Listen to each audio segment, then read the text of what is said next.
상대방이 나 돈 없어서 못 준다. 배째. 어떻게 가져가? 그러면 어떻게 해요?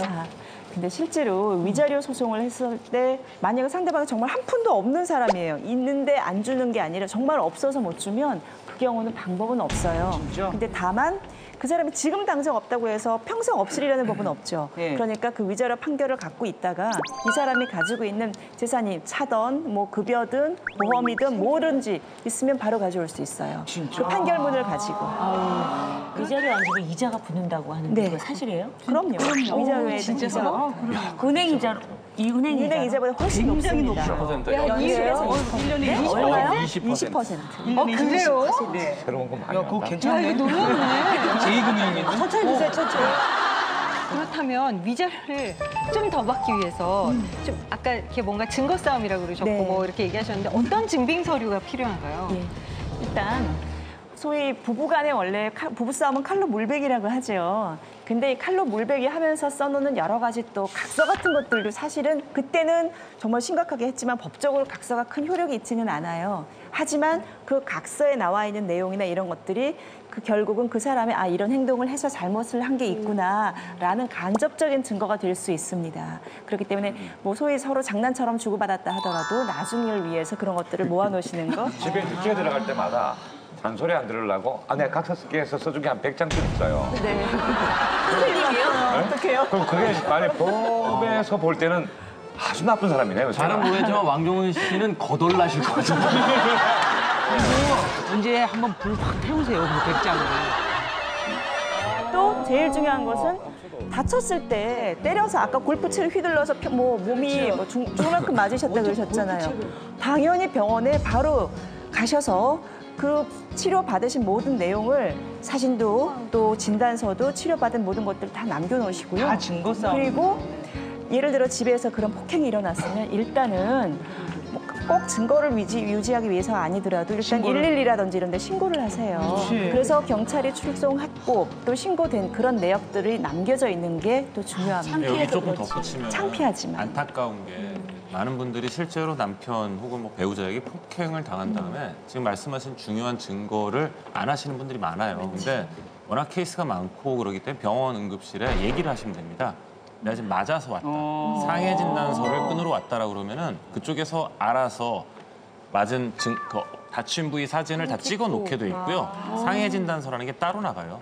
근데 그런 진단서나 증거 사진을 잘 가지고 계시면 나중에 분명히 본인에게 도움이 되십니다. 그런 몸도 아픈 것도 그렇지만 사실 그 남편 때문에 우울증을 앓고 그래서 상담을 받고 이런 것도 그 진단서도 그러니까 도움이 실제로 되잖아요. 그런 진단서를 끊으러 오시는 분들이 많이 계세요. 네. 그러니까 뭐 진단서 때문에 오시는 그런 분들보다는 실제로 우울증이 있고 스트레스를 많이 받고 이혼의 위기나 남편의 외도, 폭력 때문에 힘들어하셔서 오셨던 분들이 상담을 받았다가 추후에 이제 이혼을 하시게 될 때 진단서를 끊으러 오시는 분들이 있는데 이게 뭐 얼마나 어느 정도의 효과를 발휘하는지 모르겠지만 그런 진단서가 도움은 된다고는 알고 있고요. 그래요? 진짜 도움이 되나요? 실제로 우울증 진단이라는 것은 그 우울증의 원인이 딱히 이 사람 남편과의 어떤 부부간의 갈등 때문에 생긴 우울증이다 이렇게 어떤 명확한 관계가 근데 형성되지 그거는 않잖아요. 이제 진단서에 아래 소견을 쓰게 돼 있는데요. 그 정도면 도움은 되는 걸로 알고 있습니다. 지금 이거 몇 시간째 지금 이혼 얘기하고 뭐 증빙 서류 얘기하고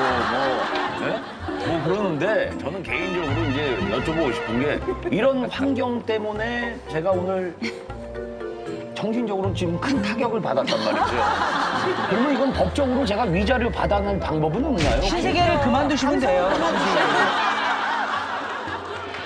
이혼을 해주는데 이혼하면 애는 내가 키운다. 당신 뭘 할 줄 안다고 애를 키워? 내가 키워. 절대로 안 돼.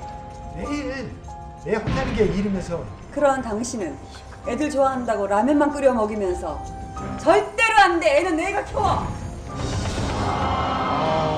이혼할 때 이것만은 체크해야 한다. 바로 이번엔 양육권에 대한 문제입니다. 엄마이기 때문에 내 아이를 지키기 위해서 재산 분할도 위자료도 포기하는 아내들이 좀 많다는 얘기를 하네요. 김영숙 선생님께 이번에는 여쭤볼게요. 많은 부부들이 이혼 상담을 할 때 뭐 이렇게 돈에 관련된 이야기를 할 때 그리고 자녀와 관련된 양육권에 대한 이야기를 할 때 남편과 아내에 대한 입장이 좀 다른가요? 굉장히 다르죠. 이제 여러분 그 이혼 서류 보실 때 보면 원고, 피고, 사건 본인 그런 게 있어요. 이혼 사건에서 사건 본인은 누군 것 같아요? 사건 본인? 저 이혼하려고 하는 사람. 그렇죠. 이혼한 당사자가 사건 네. 본인인 것 같죠? 네. 아니에요. 아니에요. 이 이혼 사건의 사건 본인은 미성년 자녀예요. 그래서 이혼 사건에서 저는 그렇게 생각해요. 가장 중요한 것은 아이들이다. 아이들의 복지와 아이들의 행복이다. 이렇게 생각을 해요. 그래서 정말로 중요하거든요. 아이들은 사실 이혼이라는 것은 엄마 아빠가 아이를 손을 양쪽에서 잡고 찢는 거하고 똑같은 고통이에요. 그래서 우리가 정말로 다시 한번 고려해봐야 될 대상인데 또 왜 다 자기들이 갖겠다고 얘기하느냐 하면 사실 이혼 판결에서 굉장히 자기가 갖는 게 더 유리해요. 위자료나 뭐 재산분할이 유리하기 때문에 서로 가지려고 해요. 근데 요즘에는요 어떤 현상까지 생겼는지 아세요? 서로 안 갖겠다고. 양육권을? 서로 안 갖겠다고. 그럼 어떻게 해야 돼요? 한 번 저한테 물어보는 케이스가 있었어요. 혹시 좋은 보육원을 좀 소개해 주실 수 있어요? 전 너무너무 가슴 아팠어요. 그런데 실제로 보육원에 가보면 부모가 있는 아이들이 60%가 넘는답니다. 그만큼 아이의 문제가 이렇게 중요한데 이것을 간과하고 있어요, 우리가. 그냥 나만 헤어지면 되겠다라는 생각을 하시면 안 된다, 저는 그렇게 말씀을 드리고 싶거든요. 사실은 제가 이제 이혼할 때 그 합의 이혼을 했잖아요. 그래서 친권자는 아빠가 갖고 처음에 양육을 본인이 하겠다라고 했어요. 그래서 저는 이제 중국에 있으면서 양육비를 보냈죠. 그리고 제가 한국에 돌아왔을 땐 아이를 제가 키우겠다고 합의를 하고 제가 이제 아이를 키우고 있죠. 그러니까 그 합의를 하면서 서로가 맞도록 해서 엄마가 키우는 그런 방향을 택한 거죠. 자녀 본인 생각은 전혀 아니에요. 성공한. 제일 그거는 중요한 중요해요. 것이 본인이에요. 원래. 제 의사를 표시할 수 있어요. 그러니까 아이가 어려서 아직은 어떤 본인의 의사가 여기서 핵심적이지 못할 때는 그때까지 누가 주로 키워왔는지가 제일 중요한 양육권자 기준이 되고요. 아이가 어느 정도 커서 뭐 한 초등학교 한 1, 2학년 이후부터는 이제 그때부터는 자기 이야기를 할 수 있죠. 그럴 땐 아이의 의사가 첫 번째 기준이 됩니다. 제 아들놈이 어릴 때부터 너 만약 엄마하고 헤어지면 너 누구 따라갈까요? 아빠 마음대로 살아. 난 엄마한테 갈래. 그러면 그럼 그렇게 가는 거야. 그렇지. 그래서 그렇죠. 그런 나쁜 놈이 진짜. 인터넷에 양육권을 치면요. 포기라는 이렇게 옆에 붙는 단어가 한 3-4번째 나온다 그래요. 아까 김영수 선생님이 말씀하셨지만 요새는 양육권을 포기하려는 경우도 꽤나 많이 늘고 있다고 하는데 그렇다면 양육권을 원하지 않을 때 어떤 절차나 뭐 법적 서류 이런 것들이 필요한가요?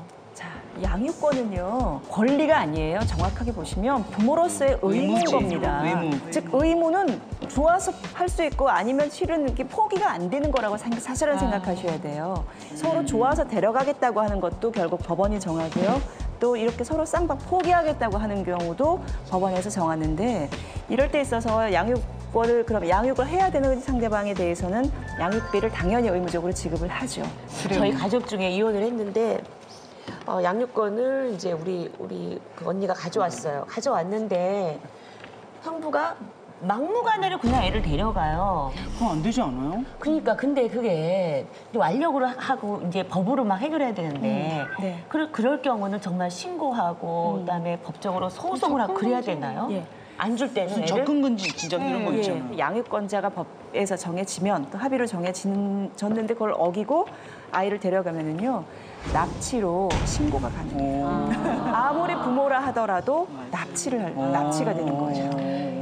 자, 이번 질문 역시 참 많은 분들이 물어온 질문인데요. 저도 궁금해요.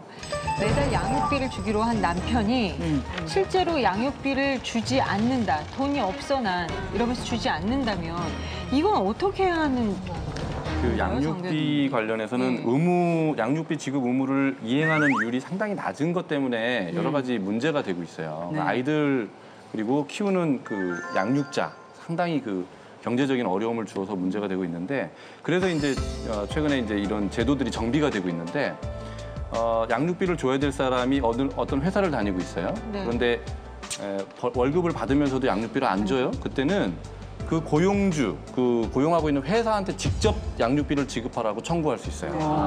회사에다? 회사에. 그러면은 회사에서는 이제 급여에서 일부 미리 공제해서 직접 지급할 수 그럼 그 있도록. 남편이 일용직이라도 그게 가능합니까? 이제 고용주가 있어야 되죠. 있어야죠. 고용주가 있어야 되는데 그러면 남편은 굉장한 망신을 당하게 되는 효과도 있죠.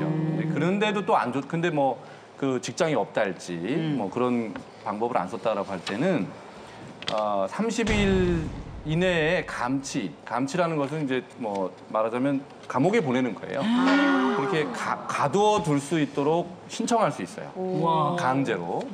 그러면 이제 그 감치 돼가지고 나오면 뭐 또 이제 그 다음부터는 이행을 할 수도 있고 안 하면 또 감치 신청할 수 있고. 누적이 됐다면 그걸 한꺼번에 지급받을 수 네, 있어요. 한꺼번에도 지급받을 수 있어요.